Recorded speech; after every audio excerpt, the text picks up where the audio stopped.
Been so busy with iPhone and anti-global warming live videos that I haven't had time to actually post any of my low-end, low-quality car reviews. So now, enjoy my iPhone 6 1080p 60 frames per second review on the 2014 Nissan Maxima. So this is a black 2014 Nissan Maxima. The Nissan Maxima is a car that you've already seen. This model has been out since 2008-2009. And what else is there to say about it? Well, basically, many of you know that I'm not very impressed with most of the stuff that comes out of Japan. Hyundai, however, makes, in my opinion, better interiors, and they also make, I should say, more exciting vehicles. The Hyundai Sonata for 2014, the brand new Hyundai Sonata model is probably the best inexpensive budget model that I've seen on the current market. It has a large amount of interior space for both the drivers and the passengers, and it has a far more exciting interior and exterior, I might say. The exterior, you know, is a little polarizing, but in my opinion, the exterior and the interior look great.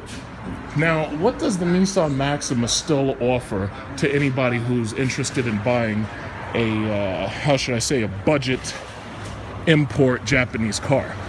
Well, like the Toyota Camry, the Nissan Maxima is a huge car. The front seat is good enough for the vast majority of drivers who are, you know, not as tall as 6'5". I'm taller than 6'5", so for me, when I'm sitting in there, I have to actually put the seat back considerably. When I put my seat back, the person who'd be right behind me has obviously less space. So sitting the way I was sitting in this car, this is how much space the back seat person would have. What I can say about this car is that there's a large amount of headroom, and there's a decent amount of legroom, so long as you're not one of these super tall monsters of a human. As for trunk space is, and you've probably already seen this car, but you know, whatever, why not see it again? Trunk space is considerably generous for most uses. You can get maybe 2 major large suitcases in here, and you can probably get 2 smaller carry-ons in here at the same time. There is a way that you can fold the seat down, but the pass-through, as you can see, is a little narrow on the side, so you're not going to be able to get a 50-inch television in here or anything larger than 40, like a 40-inch television. You're not going to be able to get that in here. Decent-sized trunk.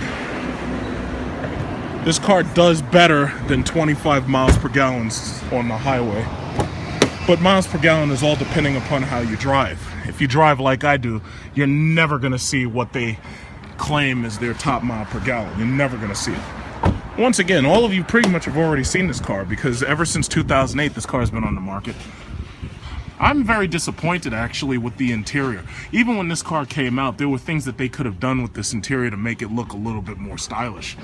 Everything being recessed and everything being so flat and hard plastic, it makes me wonder, how do these assholes who make video reviews talk so much shit about American cars when all these Japanese imports are coming here with the same bullshit in them? It makes me wonder. And I don't mind saying it, because there's absolutely nothing they can say to me.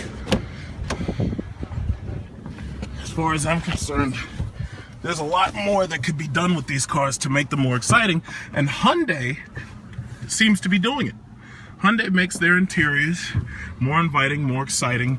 Instead of the same black, gray plastics, they give you better cuts, better designs, better plastics. So, you know, there's a lot of you watching this who probably have a Maxima and you're offended by what I'm saying, to which I can only say, you know, you can, if you don't like what I have to say, you can always defenestrate yourself, because I'm not going to stop saying what I'm saying. I drive the cars, you watch me drive the cars. I review the cars, you watch me review the cars. That's how it works. So, very plain radio system.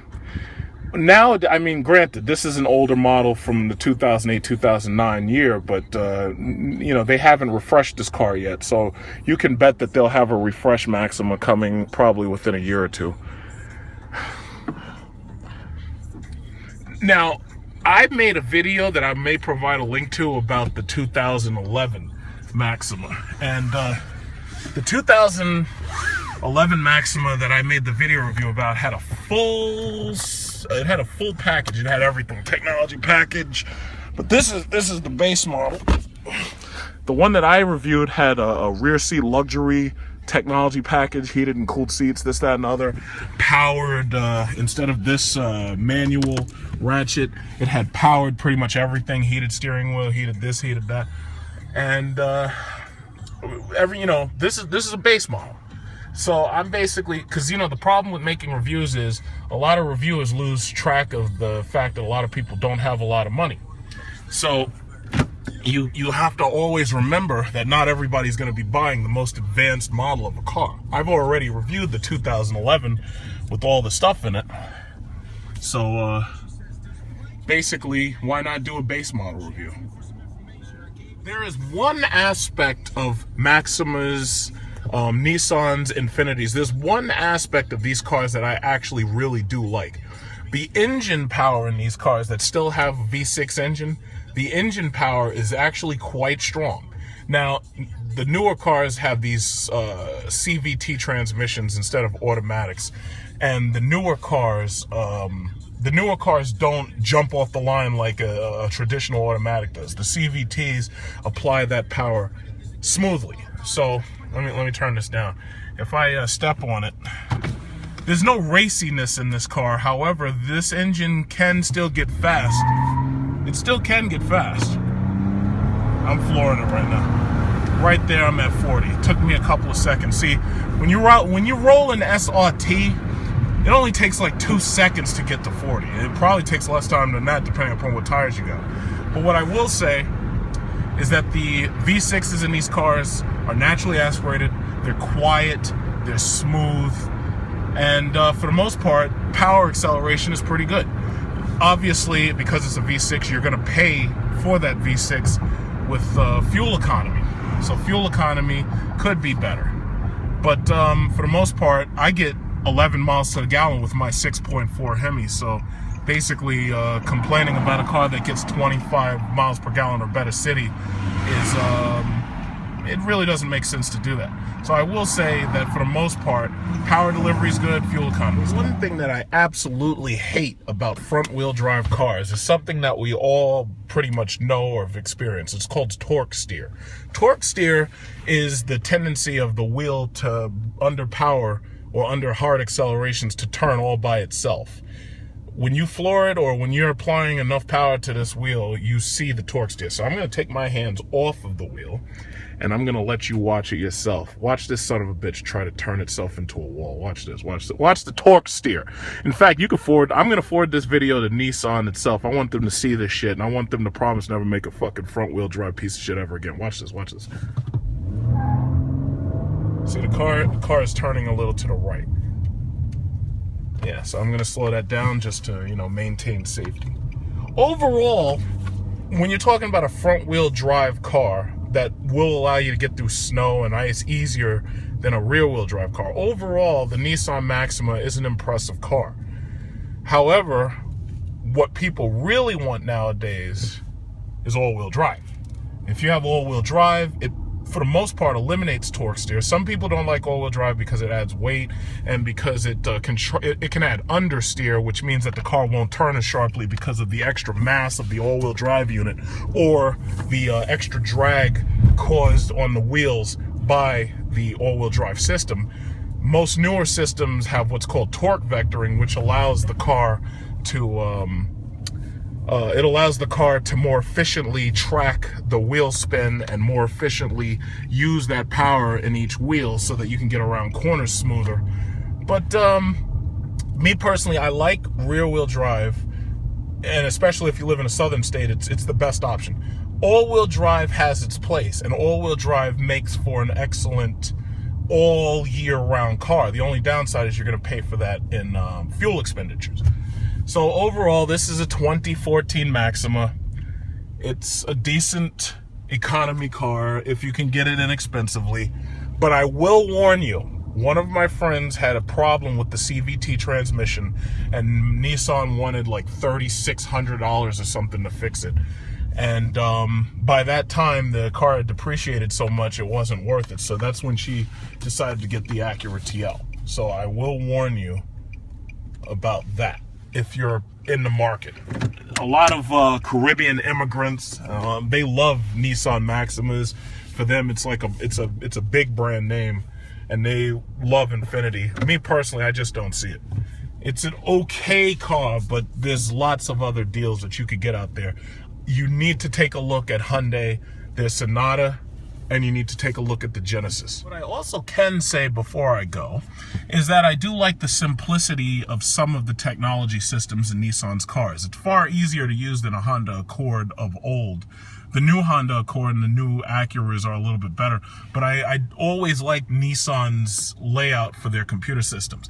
This system right here only has basically two directions for the driver's information center right there. It only has this one, which allows you to select, and it has this one, which allows you to go back or cancel. So it makes it pretty straightforward. There's really no thinking involved here. So if you want to cancel, or if you want to skip, you just go to detail, and then you push this button again. And that's how you move forward or back. It's two buttons. You can't fuck that up.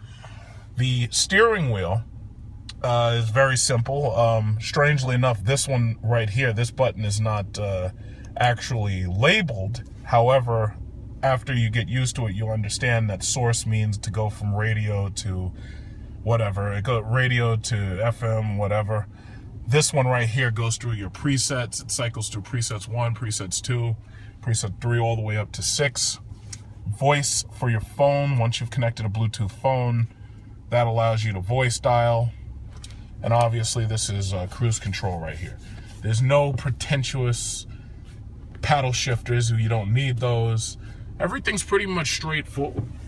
The CD player, nobody uses CDs anymore. It's all about SD cards now. Is supplemented with an auxiliary port right there.